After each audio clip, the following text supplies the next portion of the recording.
तो आज मैं आपको एक अनोखी रहस्यमय कहानी सुनाऊंगा। अगर आप चैनल पर नए हैं तो अभी सब्सक्राइब कर ले तथा कहानी पूरा देखें। अंत में एक अनोखा रहस्य छुपा है। धन्यवाद। तो सुनिए।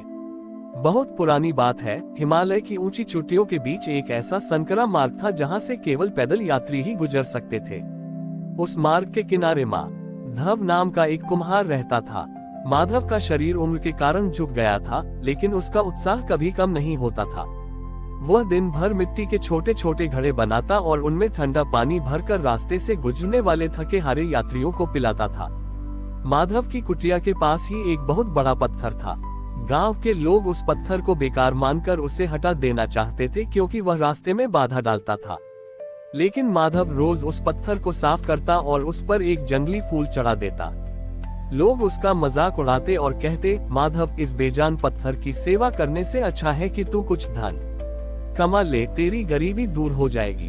माधव बस इतना ही कहता, इस पत्थर में मुझे महादेव का धैर्य नजर आता है, जो सदियों से बिना हिले डुले सबकी गालियां और ठोकरें सह रहा है। एक बार उस क्षेत्र में भयंकर बर्फबारी हुई। रास्ता पूरी तरह बंद हो गया। कई यात्री उस रास्ते में फंस गए।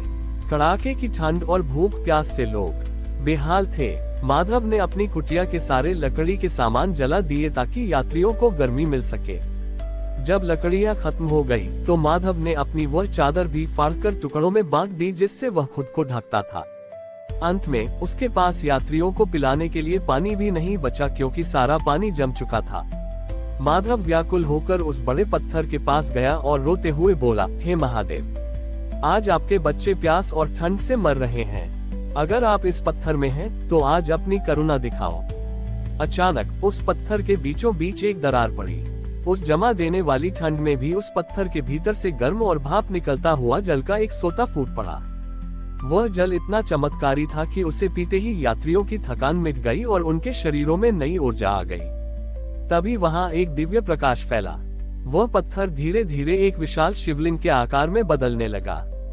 महादेव साक्षात प्रकट हुए, लेकिन उनके गले में कोई मुंडमाला नहीं थी, बल्कि उन्होंने वही जंगली फूल धारण कर रखा था जो माधव रोज चढ़ाया करता था। महादेव ने माधव के हाथ थाम लिए और बोले, माधव, लोग मुझे कैलाश पर ढूंढते हैं, लेकिन मैं तो तुम्हारे उन हाथों में था जो प्यासों को पानी पिलाते थे। तुमने पत्थर में ईश्वर देखा, इसलिए आज इस पत्थर ने भी अपनी ममता दिखा दी। महादेव ने उस स्थान को तप्त कुंड का नाम दिया, जहाँ का पानी हमेशा गर्म रहता है ताकि कोई भी यात्री ठंड से न मरे।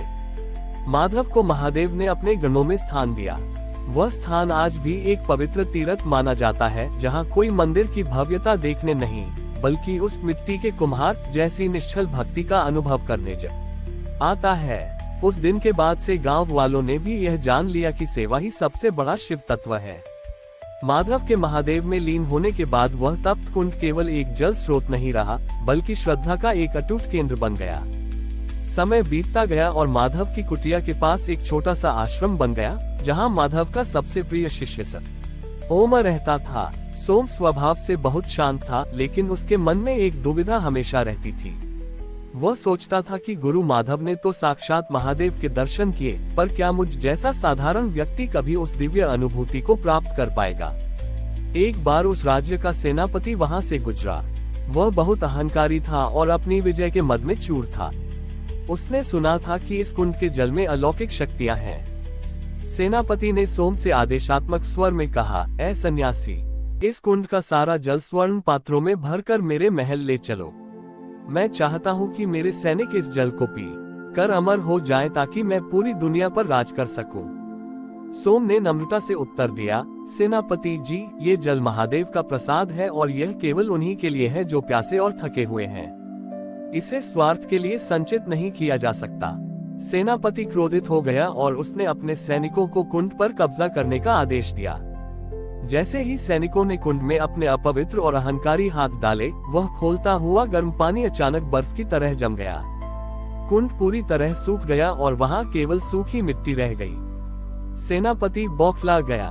उसने सोम को बंदी बना लिया और कहा, यदि कल सुबह तक ये जल वापस नहीं आया तो मैं इस आश्रम को नष्ट कर दूंगा।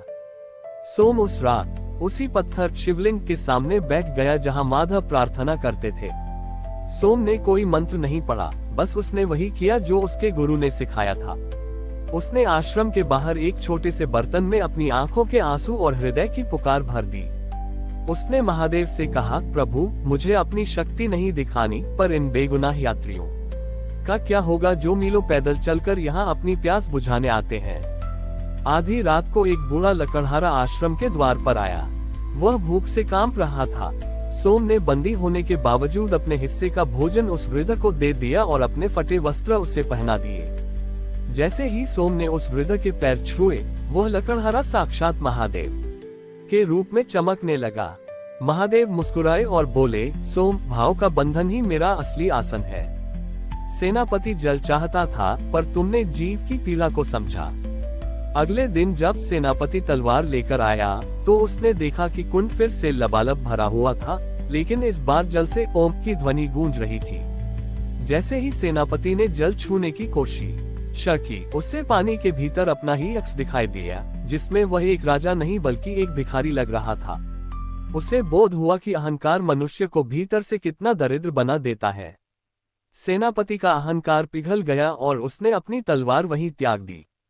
सोम ने अब जान लिया था कि महादेव को पाने के लिए किसी चमत्कार की प्रतीक्षा नहीं करनी पड़ती, बल्कि जब हम किसी और के लिए खुद को समर्पित करते हैं, तो महादेव स्वयं हमारे भीतर प्रकट हो जाते हैं। उस तप्त कुंड के पास आज भी एक छोटी सी तख्ती लगी है, जिस पर लिखा है, प्यास बुझाना ही पूजा है। हमारी और भी आध्यात्मिक एवं अनोखी कहानियां देखने के लिए हमारे चैनल पर जाएं तथा धार्मिक एवं पौराणिक अनोखी कहानियां हमारे चैनल पर है। कृपया जाके देखें तथा हमारे चैनल को सब्सक्राइब करके रखें और वीडियो लाइक जरूर करें। धन्यवाद।